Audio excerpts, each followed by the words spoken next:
esta noche húmeda y en esta semana llena de tantas expectativas electorales. Así que vamos a darle un respiro mirando un cierto panorama histórico de la historia europea. Como ustedes recordarán, en abril pasado terminé el ciclo de 5 charlas del Imperio Romano y nos quedamos ahí en la fecha clave del 476 de nuestra era, que es cuando cae el Imperio Romano de Occidente. Esa fecha ha sido muy controversial, viene de la historia de la decadencia y caída del Imperio Romano de Gibbon, que da eso como un giro decisivo en la historia. Yo tiendo a quedarme con esa interpretación y tomar el periodo de casi 1000 años de la Edad Media a partir del 476. Pero la historiografía moderna, sobre todo de corte anglosajón, ha puesto en entredicho esa fecha y tiende a llamar el periodo desde el 476 a más o menos la década en que comienza el Imperio Carolingio. Lo llaman como de la Antigüedad Tardía. O sea que esos 250 años, pues, más o menos, vienen a ser una extensión de la Antigüedad clásica grecorromana. Hay otros historiadores, Toynbee, en su famosa estudio de la historia, da específicamente el año 675, en la caída final de la dinastía merovingia en Francia, como el cierre de la antigüedad.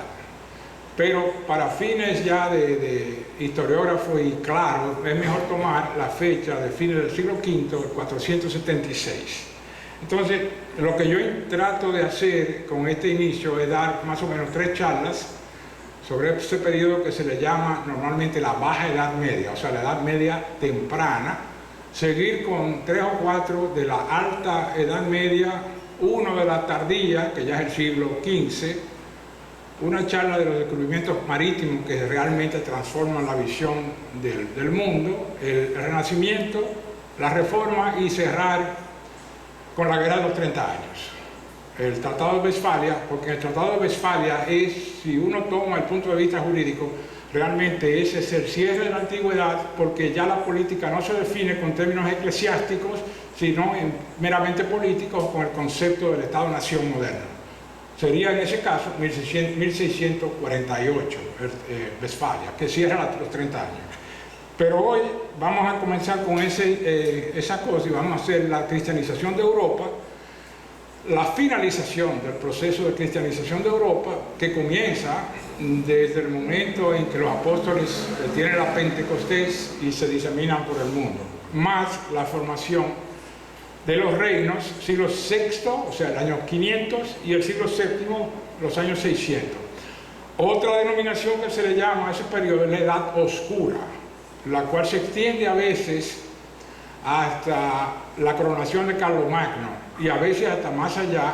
Edad Oscura, sobre todo porque se crea una fractura con todo el componente de conocimiento helénico de Grecia, por la separación que hay entre el occidente latino y el oriente griego, y eso crea una separación que se hace inevitable y causa estragos en la cultura europea, y la escritura prácticamente cesa de existir. La única tipo de educación que se va a dar, que vamos a ver, va a ser en los monasterios, y es un concepto que ha sido usado por los historiadores, sobre todo ingleses, que hacen todo lo posible modernamente por desprender la herencia de Inglaterra de todo vestigio del Mediterráneo, y le llaman eso oscuro y se hacen auténticamente de raíces germánicas. No fue así en la historia, pero es un concepto que fue introducido en el siglo XIX, del Dark Age, la Edad Oscura, por los historiadores ingleses.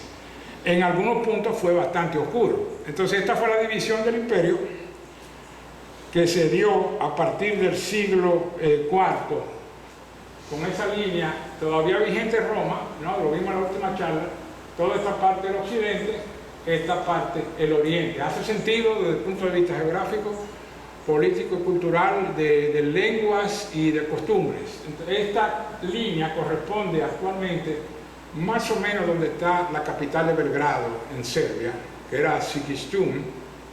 Ahí se establece una diferencia marcada entre este oriente puramente helénico, dominado completamente por la cultura griega, y este dominado por la cultura directa de Roma, latina, ¿no? El occidente, es una división que se va a perpetuar hasta nuestros días, porque la división que hicieron a causa de la Segunda Guerra Mundial respondía más o menos a esa línea también entre la esfera soviética y la esfera Europa Occidental.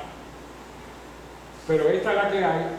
Al final del siglo IV ya se manifiesta esto, y toda esta parte aquí, Roma va a cesar de ser la potencia militar, jurídica y cultural. Bizancio, que está aquí, lo que es Constantinopla, va a continuar increíblemente por casi 1000 años la herencia romana de la manera griega oriental, pero la va a continuar contra viento y marea en las orillas del Mar Negro, que es la actual Estambul, por supuesto. Entonces, la cristianización de Europa, ese es el título. Yo eché para atrás, sí, que me equivoco.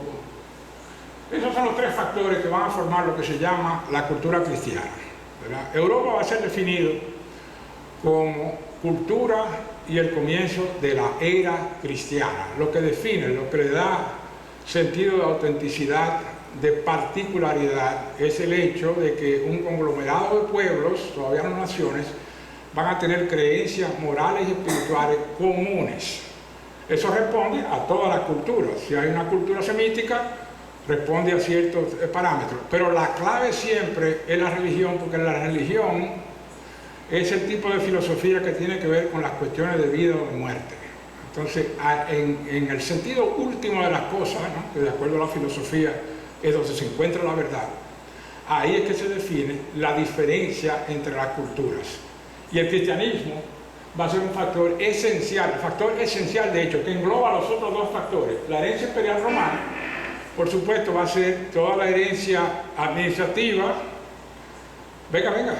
¿sí?, de puestos, de prefecturas, de gobernaciones, el concepto de provincias, el concepto de departamentos, la estructura del ejército, todo eso va a ser heredado, y por supuesto el enorme cuerpo jurídico que legó el Imperio Romano. Entonces eso se va a transmitir a los pueblos bárbaros. Cuando sucede el siglo V, que es la caída final del imperio, se da el fenómeno de la transmigración, el Völkerwanderung, la transmigración de los pueblos. El Völkerwanderung lo usan en el término alemán, indica siempre en historia la transmigración de un pueblo hacia otro. Lo que Haití está haciendo con nosotros es un Völkerwanderung, es una transmigración del pueblo, no es una invasión. La transmigración va más allá aún que eso. Entonces ellos comienzan a invadir sistemáticamente la zona mayormente occidental del imperio. La zona oriental todavía tiene mucha fuerza militar y una estructura más sólida, cultural y filosófica, entonces aguanta mejor, pero abruman toda la parte occidental, como veremos en los mapas, pero inmediatamente también son captados por el pueblo conquistado. Le pasó lo mismo que le sucedió a la Grecia clásica, ¿no? En el verso famoso de Ovidio, la Grecia cautiva conquistó a sus conquistadores, o sea, a los romanos. Aquí sucedió lo mismo, porque los bárbaros se dieron cuenta que era un modo de vida superior a lo que ellos tenían esencialmente provincial y de aldeas. Toda esta cultura de la civitas, de la ciudad, los atrajo, más el sentido espiritual que le daba el cristianismo a ellos, que en algunos aspectos se corroboraba con las creencias politeístas que tenían. Entonces se da una simbiosis cultural casi automática entre los pueblos y adoptan como primer factor la herencia administrativa y jurídica de Roma. La segunda, por supuesto, que digo el factor esencial, va a ser la iglesia cristiana. Lo llamo la iglesia católica porque en ese momento era el católicos, la iglesia universal, y la iglesia católica va a ser decisiva por el aspecto de religión que hablé, de filosofía existencial, pero también va a asumir las funciones administrativas con otro nombre. Las provincias van a ser diócesis, los prefectos van a ser obispos, el emperador va a ser el papa. Entonces lo que le dan es una estructura, usan una estructura secular para verter un contenido espiritual y cultural diferente. y agrupan también el legado de lo poco que quedó en Occidente de la cultura grecorromana, también es absorbida por la Iglesia Católica con la función que tienen los monasterios de preservadores y transmisores de la cultura clásica. Mucha de esa cultura clásica fue destruida durante las depredaciones de los bárbaros. La más famosa que veremos ahí después en Italia es la rebelión de los godos con Totila, donde devastaron la ciudad de Roma y la dejaron en ruinas. Esas ruinas que vemos ahora son casi de ahí. El templo de Castro y Paulus, que era inmenso, lo que queda nada más son 3 columnas en el foro romano, ahí, que están ahí todavía. Y es lo que evoca Edward Gibbon cuando escribe su historia, ¿no? La famosa cita, que se sienta en las ruinas del Capitolio a evocar ese pasado y decide escribir la historia de la ciudad, como él lo cuenta, ¿no? O está oyendo a los monjes cantando y se sienta en esas ruinas causadas por los godos del siglo VI. Entonces, esos 3 factores aquí. Esta es otra división del imperio, pero ya lo dije, y le volví a dar para atrás. Entonces, el proceso clave es el proceso de cristianización, como los pueblos, fundamentalmente politeístas, algunos de contenido semítico, asirio, mitraísmo, tenían todo tipo de creencias ahí, se van cristianizando. La primera oleada, por supuesto, del siglo I al IV, el Medio Oriente, donde nació, Palestina y Siria, que viene casi inmediatamente ahí, porque San Pablo tiene su conversión cuando va hacia Damasco, y es ahí donde ejerce su primera predicación. Entonces, esa comunidad en Siria, que eran millones, de las cuales quedan quizás, estaba viendo el otro día, 50.000 personas. Muchos han emigrado, pero la mayoría de las antiguas iglesias, la de Damasco es del siglo II, esa la desbarataron también en la guerra civil actual. En Siria también entra un caldo de cultivo, hay un germen donde se va a desarrollar el cristianismo oriental, que después se va a desarrollar, lo voy a decir después, en una importante escuela de traductores y de preservación del legado clásico cultural en Siria. Entonces abarca esto Turquía, los Balcanes, ¿no? Con la peregrinación de San Pablo, lo que él describe en sus cartas, los viajes por el Asia Menor, Egipto, Tunisia, Argelia. Del siglo IV al VI, que ya entra en el periodo que tratamos hoy, está la Europa occidental, Italia, España y Francia. Pero el siglo VI vienen las Islas Británicas, la Europa oriental eslava, que va a ser tomada a cargo por Bizancio en lengua griega, ¿no? Y de ahí que, por ejemplo, el alfabeto ruso es una adaptación del alfabeto griego, que lo hace el padre Ciril para poder comunicar las nuevas del Evangelio a los bárbaros de Rusia, de las estepas rusas. Eso se da en esos siglos, y Escandinavia, que es uno de los últimos. Y los últimos son los confines de Europa, Finlandia y los países bálticos, que llegan casi hasta la Edad Media tardía. Pero se da ese proceso y todo el continente es cristianizado. Naturalmente, ese continente que yo estoy hablando, Europa, es una invención griega. Es una invención que hicieron los griegos clásicos en las guerras médicas contra los persas para crear una diferenciación cultural y geográfica del imperialismo persa. Pero como tal, Europa es un concepto inventado por los griegos, porque en realidad la península es una extensión de la masa euroasiática. El contenido que ha tomado es el inmenso contenido cultural que le atribuyó ese cristianismo a esos países de Europa occidental y la parte también de Europa oriental. Pero si tú tomas la extensión completa de Europa oriental y occidental, apenas es un poquito más que México la extensión, o sea que es realmente ínfimo, pero el impacto es extraordinario lo que ha tenido. Entonces, con eso, ahí vuelvo yo a hacerlo. Un factor esencial van a ser estos 4 padres.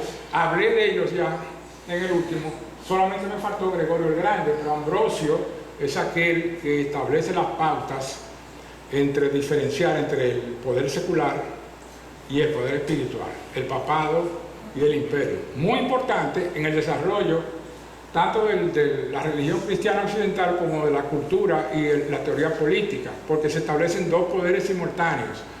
Eso no va a pasar en Bizancio, donde lo que hay es el concepto del césaropapismo. El César es el jefe del Estado, pero a la vez es el jefe de la religión. Aquí, gracias a la labor de estos 4 padres, se va a mantener una diferenciación esencial entre el poder de las ideas ideológico y el poder administrativo jurídico del Estado. Eso lo establece Ambrosio, Jerónimo, claro, San Jerónimo, el gran traductor de la Biblia al latín, completa, aprendió hebreo en el desierto, dándose latigazos y disciplina, tradujo el Antiguo Testamento y tradujo la Vulgata latina, la que usábamos hasta que yo estaba ya en La Salle, para estudiar el Evangelio, era la Vulgata latina del Nuevo Testamento de San Jerónimo. Una pieza literaria por sí misma. Agustín, claro, el gran padre de la Iglesia con la ciudad de Dios, que es el que establece toda la filosofía de la historia espiritual cristiana y ve la historia temporal simplemente como una etapa de un plan divino. Un impacto incalculable del agustinismo en la escolástica occidental y en toda la filosofía occidental. Y Gregorio Grandi, que sí entra dentro de nuestra esfera del tiempo en el siglo VI, que es quien también afianza ya la división entre secular y espiritual, crea todo el sistema litúrgico de rituales, los cantos gregorianos vienen de él, se lo atribuyen a él, y es quien inicia el proceso de evangelización del norte cuando manda a Agustín, el otro, Agustín de Canterbury, lo manda a Inglaterra a evangelizar los anglosajones. Entonces son los 4 padres de la iglesia fundamentales. Los griegos tienen también sus propios padres de la iglesia, Basilio, Eusebio, los 2 Gregorios también de Nisa, pero los griegos, y esta es una tesis más o menos, por el mismo hecho de la lengua griega, que es tan flexible, todos los que han estudiado las partículas y los conceptos de la Grecia se dan cuenta que es una lengua como creada para la metafísica. Entonces se concentran más en la intuición filosófica y metafísica, mientras que los latinos, la iglesia, se va a concentrar en una política asistencial, de asistencia al necesitado, los hospicios, las escuelas, alfabetización, protección del débil frente al poder del Estado. Un aspecto muy importante que tiene su base filosófica en esos 4 padres de la iglesia, pero sobre todo en Agustín y en Gregorio, que es quien lleva a ejecución las ideas filosóficas de Agustín. Altamente recomendada La ciudad de Dios, es muy larga, pero la segunda parte es absolutamente fabulosa. Aquí viene la estructura de las ciudades, ¿no? El mismo proceso que digo de las 4 fases. Lo que está en verde es hasta el año 300, ¿verdad? Va a venir un impacto extraordinario cuando Constantino se convierte en el siglo IV, en el 312. Y la otra va a ser las áreas cristianizadas del 300 al 600, ¿no? Ya cubre aquí una parte de lo que va a ser la Europa eslava.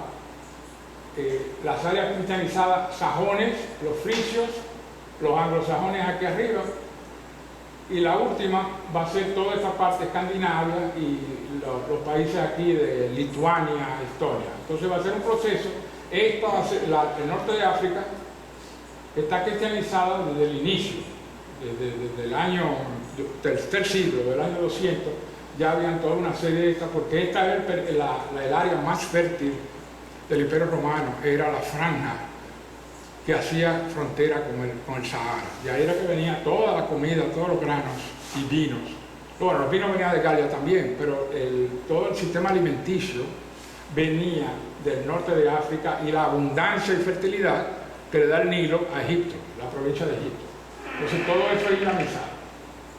Va a ser después islamizado.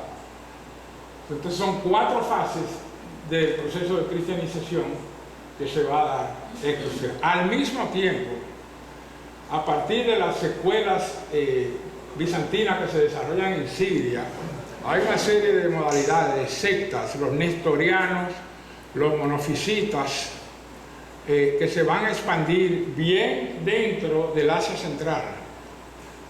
Todo lo que hasta la India, el Ganges, van a seguir por la estepa turca y van a llegar a la China. Los nestorianos todavía tienen una comunidad en China. Y es cuando llegan las invasiones haitianas. Perdón. Las invasiones musulmanas acaban aquí con la colonia siria Y a ese pequeño hecho de Siria pasar a ser musulmana, se debe el hecho de que se cortó el tráfico fructífero cultural que existía entre el Medio Oriente y la China, pero lo hacían los nestorianos. Y había todo un comercio de bienes y servicios también usando la ruta de la seda. Pero los musulmanes cortaron de golpe, de raíz, en el siglo VII, esa vía de conexión. Aquí los padres de la iglesia y volvió a darle para atrás. Esto es inevitable. Esta es la formación de los reinos. Todo lo que se va a formar en ese periodo. Primero, antes que nada, el reino ostrogótico, los godos del este, ¿no? Esa distinción entre Visi, que es oeste, y Ost, que en alemán es este, no, es una distinción atribuida por los mismos godos. En realidad ellos todos vivían en esta área del Mar Negro aquí, y se diferenciaban algunas tribus llamándose Visi y otros Ost. La categoría esencial de distinción la hace Casiodoro, un sabio y administrador de Teodorico y de Justiniano en Italia, es que le da categoría formal a la división entre oeste y este de los godos. Pero los mismos godos realmente lo que se llamaban eran godos. El ostrogodo significa godo por sí mismo, es como lo usan los historiadores, pocos historiadores de la época. Y los Visi sí logran tomar esa categoría geográfica porque se van a concentrar en el Reino de España y por un momento en el Reino Franco en Francia. Entonces se forma el Reino Ostrogodo en estos años. Odoacro es el ostrogodo que tumba al último emperador Rómulo Augusto en el 476 y se vuelve el rey de Italia. Y este va a ser reemplazado después por Teodorico, que es el antecesor de Justiniano. Pero estos son godos todos. Primero después el reino franco, aquí, que se inicia con Clovis, ¿no? Providio. Clovis es el nombre franco que va a evolucionar en Luis. Entonces, todos los reyes de Francia, 18 de ellos, se llaman Luis, realmente son todos descendientes de Clovis, en nombre, por lo menos. Inglaterra, que va a seguir un proceso aparte. Inglaterra es la primera provincia que se desprende del Imperio Romano a los inicios del siglo V, 406-410. Las legiones empiezan a atacar los bárbaros a las Galias y el emperador decide llamar las legiones que están en Inglaterra y dejan a Inglaterra desabastecida. La abandonan a sí misma. Entonces es curioso que el proceso de desintegración del imperio comenzó en Inglaterra y es en Inglaterra donde se va a iniciar el proceso de cristianización moderna de Europa a través de las Islas Británicas y de este pedazo aquí que es Irlanda, Hibernia, que nunca fue romana y sin embargo se convierte en el foco central de la cultura cristiana durante la Edad Oscura, con los monasterios irlandeses ahí. Entonces eso se forma aquí, después viene el Franco con sus varias divisiones, sobre todo Borgoña, aquí España con el reino visigodo. Los visigodos están concentrados aquí en la Aquitania francesa, en Toulouse, Bordeaux. Cuando Clovis los vence en batalla, todos bajan, cruzan los Pirineos y se quedan con la península ibérica, salvo esa parte aquí de los vascos y los suevos, que también invadieron el siglo V y tomaron esa parte que hoy es Asturias, Galicia y una parte de Asturias. Entonces eso se va a quedar por cierto tiempo en ellos, pero esta es la división que se hace. El norte de África va a ser tomado por los vándalos, que también estuvieron en España, pero al ser desplazados por los godos que venían de Francia, los visigodos, se instalan por más de 100 años en el norte de África y en Sicilia. Entonces esa es la distinción fundamental. Todos vienen, por supuesto, de las forestas germánicas y de las planicies rusas. Los hunos, que son los que van empujando todas esas tribus hacia Occidente, vienen desde la China, desde la muralla china de allá. Entonces en la estepa esa, si uno agarra una estepa de esa, da, como dicen, vértigo horizontal, porque eso es interminable. Lo único montaña que hay son los Urales, y después tú tienes 4.000 kilómetros más de planicie. Entonces cualquier invasión con caballos ahí a todo lo que da, no para hasta llegar a las montañas de Alemania, fundamentalmente. Entonces lo van empujando con Volkerwanderung oriental y el Volkerwanderung, transmigración también de los pueblos, hacia todas estas naciones, y la van fecundando las distintas tribus étnicas de los llamados bárbaros, godos, fundamentalmente, godos, vándalos, alanos, suevos. Todos van a tener un origen común al ser cristianizados. Ellos tomaron como modalidad de cristianismo una de las, vamos a decir, herejías, ¿no? Una herejía es simplemente una interpretación diferente. Y es el famoso arrianismo, Ario, que lo condena Constantino en el concilio que hace de Nicea para darle forma completa a la religión cristiana, católica. Entonces, el arrianismo lo que postulaba, esencialmente, era que tanto el Padre como el Hijo eran de carácter divino, pero eran diferentes. Y el Padre engendró al Hijo. O sea, Dios Todopoderoso engendró a Jesucristo. Lo cual hace más lógica a una mente bárbara por el politeísmo que tenían. Ah, bueno, pero son diferentes. Entonces tuvo mucha arraigo y popularidad el arrianismo de ellos, que va en contra del dogma sustancial de la Iglesia Católica, que es la Santísima Trinidad. 3 personas en uno. Nada de dos. El monofisismo, que también invadió todo, decía que nada más había una sola naturaleza, que era Dios, y Jesucristo era simplemente una manifestación de eso. También hereje. Era lo que llaman el cristianismo calcedónico. El Concilio de Calcedonia, 453, establece el dogma hasta estos días de la Santísima Trinidad, homoseios en griego, ¿no? Una sola sustancia. Y por ese concepto y esa sutileza metafísica murieron cientos de miles de personas por un espacio de casi 1000 años. Todas las variantes heréticas surgen de esa distinción con el concepto de la Santísima Trinidad. Entonces aquí vamos a darle bien ahora. Eso. Esa es la composición étnica, ¿no? Francos, en Francia, que son alemanes, vivían en esta parte aquí, en la Frisia, donde está Holanda, ahí, en la boca del Rin, y llegaron a dominar una buena parte de la Magna Alemania, de la Alemania Grande, cubriendo lo que hoy es Bavaria, por ejemplo, lo que hoy es la confluencia del Danubio con el Rin, todo eso era franco, y Clovis inicia una política y va cubriéndolo aquí. Lo voy a tratar brevemente aquí. Aquí están los burgundios, que también vienen de todas estas forestas aquí. Los alemanes, ¿no?, que le dan el nombre a Alemania. Los ostrogodos, como ya los hablé, vándalos, visigodos y suevos. Y aquí todos son griegos.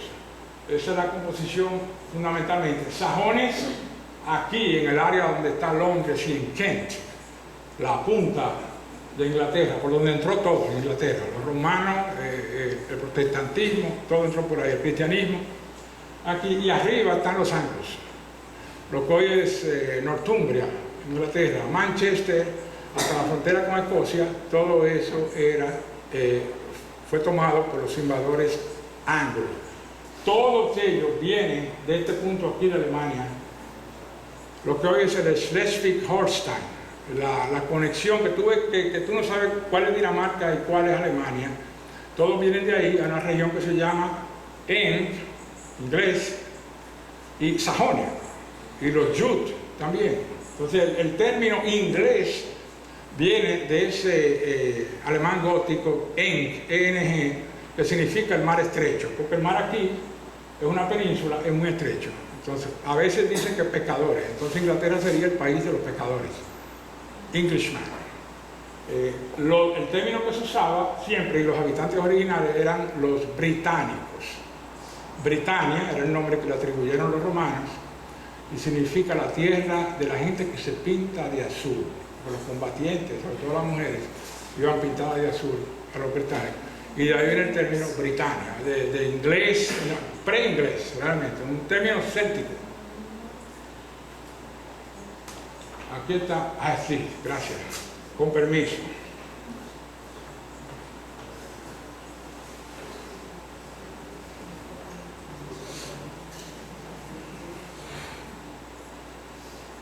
que hay una cuenta de restaurante que abajo. Si tiene dinero me la llevo. Esta es otra formación ya con los reinos, un mapa general de la antigüedad tardía. Entonces aquí, esta parte, lo que acabo de hablar de los... ¡Qué barbaridad! Lo que acabo de hablar de los sajones, míralo aquí, esa punta, ¿no? La mitad de eso es Dinamarca, la actual Dinamarca. Entonces, y la otra mitad es Alemania. Entonces de ahí que provienen todos.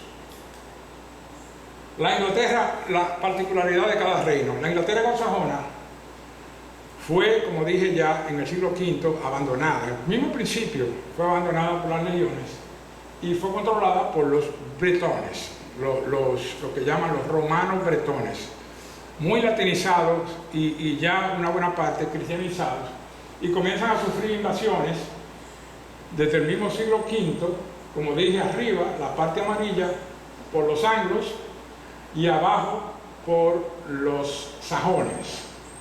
Esta parte de aquí, que es el país de Gales, ¿no? Y el país Ibernia, como le llamamos, Aristóteles le llamó a Irlanda Ibernia, y fue el término que se utilizó. Pero esta parte aquí, no se ve ahí, pero esta parte del país de Gales tenía un comercio cultural y económico muy fructífero con la Bretaña francesa, porque si uno ve la puntica ahí, están bastante pegados, tan pegados como está el Pas de Calais con Dover en el Canal de la Mancha. Entonces había un comercio mucho ahí, y por ahí comienza a penetrar el cristianismo en el país de Gales y en Irlanda. Entonces en Irlanda se va a dar un fenómeno extraordinario, y es la labor evangelizadora de San Patricio, San Patrick, ¿no? El patrón de Irlanda, que va a cristianizar todo ese sistema de religión druídica basado en una liturgia muy específica y en el contacto directo con la naturaleza, el culto al árbol, el culto a la foresta, y el cristianismo ahí se va a adaptar a eso, y va a surgir la cristiandad en Irlanda, y se comienzan a fundar monasterios y escuelas ahí, tan detallados que aquí se va a dar todo un fenómeno cultural de estudio de la antigüedad clásica, tanto en latín como en griego, y van a ser los irlandeses los que van a cristianizar la isla británica, la Inglaterra. A partir del mismo siglo V, del siglo VI, ellos van a completar la misión, que se va a juntar con la misión evangelizadora que manda Roma el Papa Gregorio, con Agustín de Canterbury, que funda la actual catedral de Canterbury, fundada por este Agustín al final del siglo VI. Pero son los irlandeses los que van a desarrollar todo este cristianismo fecundo, y van a preservar un inmenso legado cultural, y las escuelas van a ser de primer orden, hasta el punto de que en el siglo VIII, cuando Carlomagno, con su imperio carolingio, decide hacer la renovación cultural, no apela a ninguno de los pueblos limítrofes, sino que pide ayuda de Inglaterra, y Alcuino va a ser su preceptor, es inglés. Vienen todos, tanto de la isla británica como de Irlanda. Bonifacio, también un famoso santo, va a salir de Inglaterra, y es prácticamente él solo, con una serie de monasterios, que va a evangelizar los pueblos de la floresta germánica en el centro de Europa. Entonces se da el fenómeno extraordinario de que los confines del imperio, quizás por el mismo hecho de que eran las fronteras últimas, es donde se va a preservar el legado más puro tanto de la antigüedad clásica como del cristianismo original. Entonces ellos van a fecundar después por todo el continente, y es algo que ha recibido en los últimos 20 años una atención muy marcada por los historiadores. Lo que pasa con los historiadores actuales es que, y fue un problema que yo confronté para estudiar este periodo, es que están dominados completamente por una ideología de tipo social, historia social. Entonces comienzan a hablar como si estuviéramos hablando de Manhattan o de Chicago, la composición de las mujeres, el grado en que participan en la fuerza de trabajo, nada de eso se tomaba en consideración en esos tiempos. Entonces lo que importa es volver a la historia política tradicional de reinos, de adquisición territorial y de culturación o transculturación, pero este aspecto social ha creado una nebulosa que vuelve imposible, al menos para mí. Quizás yo respondo a otra época, pero vuelve imposible la lectura de esos textos. El que yo encontré, que era la joya, me dicen, la herencia de Roma, de un historiador inglés, es prácticamente ilegible, porque están todas estas consideraciones sociales que responden a criterios absolutamente contemporáneos, que no tienen nada que ver con Clovidio o con un rey germánico que invade una aldea y se lleva a todas las mujeres. Entonces no se puede hacer ese tipo de anacronismo, pero eso dificulta mucho la interpretación actual de ese periodo, que de por sí es oscuro por la falta de escritos que hay, de historia. Entonces, pero aquí se da ese fenómeno muy particular, y Inglaterra, de hecho, con toda esa herencia, más tarde, en el siglo XI-XI, va a ser la primera nación europea que va a tener un sistema de administración pública plenamente constituido y una unificación de todos los reinos anglosajones. Hasta que sucumben, ¿no?, con la invasión famosa de Guillermo el Conquistador, los normandos de Francia, en el 1066, se abre otro periodo, pero ya tenía un avance notable. El hecho de que el sistema parlamentario, la ideología democrática de poder compartido nace en el área anglosajona, tiene sus fundamentos en esa preservación de ese legado greco-romano, con las ideas de democracia, las ideas de igualdad, las ideas de humanismo y de gobierno universal. Entonces, se fecunda desde el occidente, viene hacia oriente otra oleada cultural. La segunda, esta es la formación que tiene, entonces se dividen siempre, esta división es actual, East Anglia, Northumbria, que es todo esto aquí, Sussex, Essex y Kent. Londres está por aquí, pero Londres no responde a ninguna de las provincias. Londres tiene un estatus particular, pero si lo vas a ver geográficamente, es una parte, el Kent, cuando tú cruzas Cross-Sharon o London Bridge, ya tú estás prácticamente en Kent, ahí en Londres, y si te vas al oeste, estás en Wessex. Entonces, esa formación todavía se mantiene hasta hoy, esa división aquí. Y País de Gales en el oeste. Este es San Patricio, una estatua en Inglaterra, dedicada a él, y en Irlanda, está en Irlanda, ¿no? La famosa celebración el 17 de marzo, ¿sí?, donde más alcohol se bebe en New York City el día de San Patricio. En Chicago. Sí, porque todos los policías son irlandeses, entonces... En Chicago. ¿Eh? En Chicago. Ah, en Chicago, donde hay irlandeses, en Boston también, todo el mundo vestido de verde. Sí. Yo me vestí de verde una vez y me miraron muy raro. Este no es de nosotros. Entonces, la Francia merovingia, ¿no?, con Clovis, que es quien comienza a unificar el reino, ¿no? El famoso bautizo que tiene, está casado con Clotilde, que está relacionada con el rey ostrogodo en Italia, con Teodorico, y es Clotilde quien lo lleva a él a convertirse al cristianismo, como digo, calcedónico, porque ellos eran todos arrianistas, pero Clovidio, quizás calculando las ventajas también políticas de eso, no sé el grado de fe o de cosas que tuviera, era bastante salvaje en términos de aplicación de la política y misericordioso con sus contrincantes, pero comienza desde esta área, aquí con el Rin, por este lado aquí en Trier comienza su reinado, aquí con las 4 divisiones clásicas de la Francia merovingia. Austrasia le llamaban, Neustria, que está, el límite está París, la Aquitania y Borgoña. La Provence va a formar parte prácticamente de Borgoña más tarde, pero en ese momento responde al reino italiano, en el momento de Clovis. Esas 4 se van a mantener durante toda la dinastía merovingia, que va a desaparecer con la dinastía carolingia, a mitad del siglo VIII. Ellos son, la leyenda dice, son los hijos de Merobet. Merovingios son los hijos de Merobet, un jefe germano del Mar del Norte que fue concebido por una doncella y un monstruo marino, dice la leyenda. La dice Gregorio de Tours. Entonces él comienza a ir, en ese momento solamente tiene Clovis la parte de Austrasia, comienza a penetrar para acá. Es Clovis quien ve la ventaja estratégica de París y mueve la sede de gobierno de los merovingios a París por la confluencia que tiene el Sena con dos ríos más, lo cual hace el tráfico con el Mar del Norte por un lado y con el Canal de la Mancha muy fácil.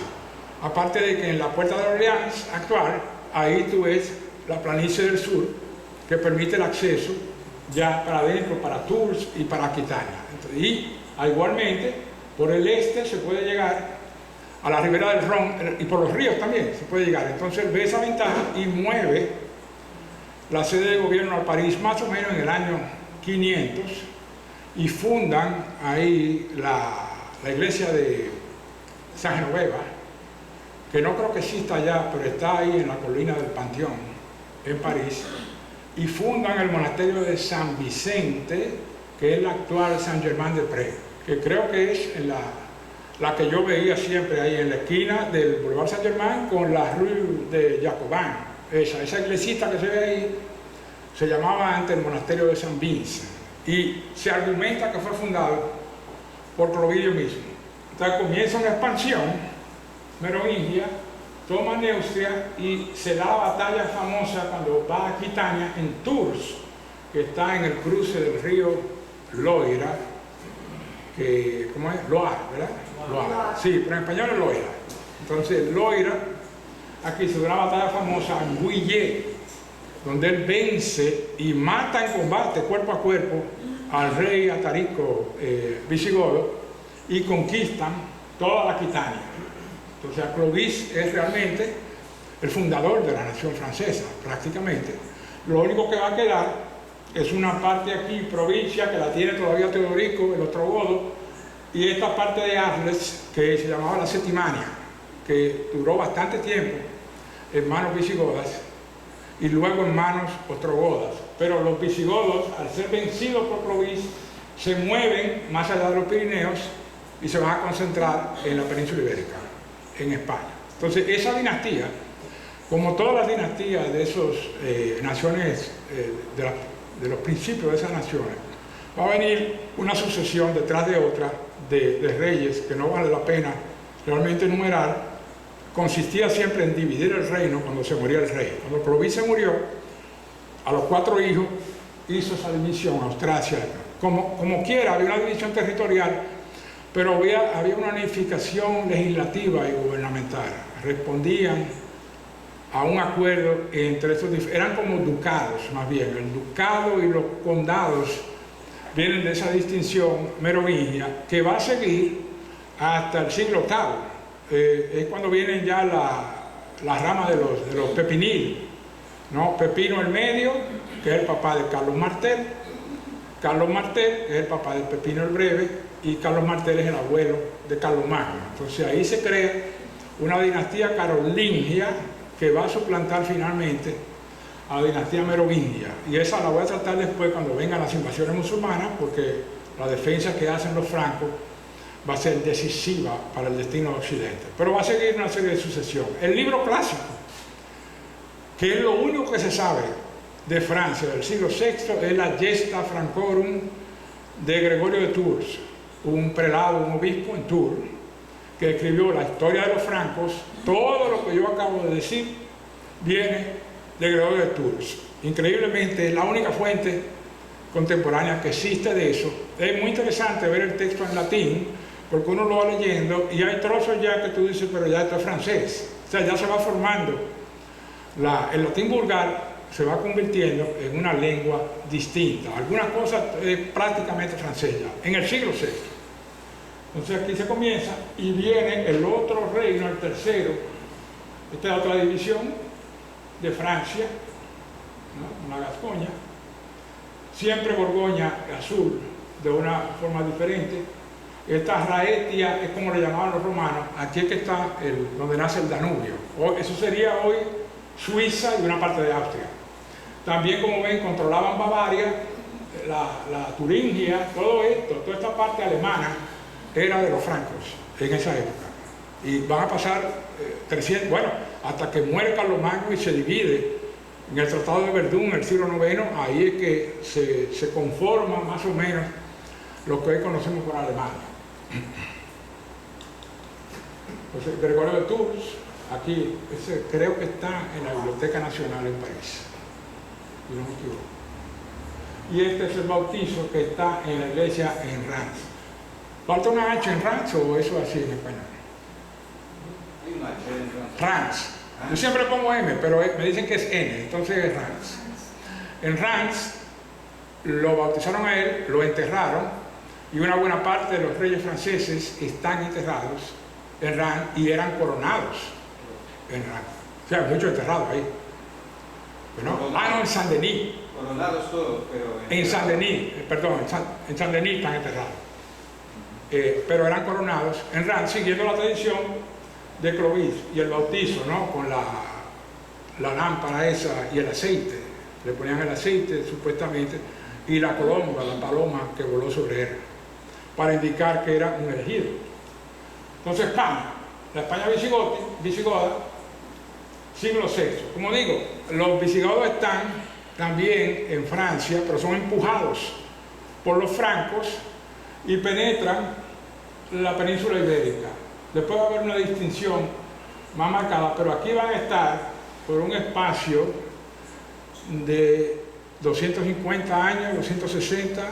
La invasión árabe es en el 711, cuando cruzan Gibraltar, pero hay una especie de resistencia todavía, pero van a estar más o menos 250 años visigodos. De una forma muy fragmentada, el gobierno, tenían un rey central, pero lo que va a predominar en España van a ser las baronías diferentes. Todo estaba muy disperso, las ciudades eran escasas, pero aquí se va a dar un criterio urbano muy interesante, y es que esta ciudad, Recópolis, y aquí esta, que hoy el País Vasco es la Victoria Gaesti, fueron fundadas por los visigodos, y son dos de las 4 ciudades, todas en España, que fueron fundadas en Europa entre el siglo VI y el siglo VIII. No se fundó nada más lo que hicieron los visigodos. Claro, eran pequeños villorios, pero eran llamadas civitas.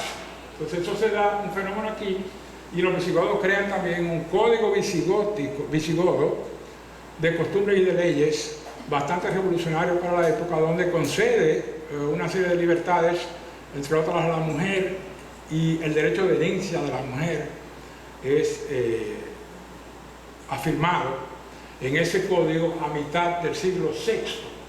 Entonces se dan todas estas cosas, se consolida un gobierno que va a estar en Toledo, se crean los consejos de Toledo, que son los que eligen al rey y son los que determinan la política eclesiástica que se va a seguir en España. España es quizás de todas las provincias la más romanizada de todas, incluso más que la Galia.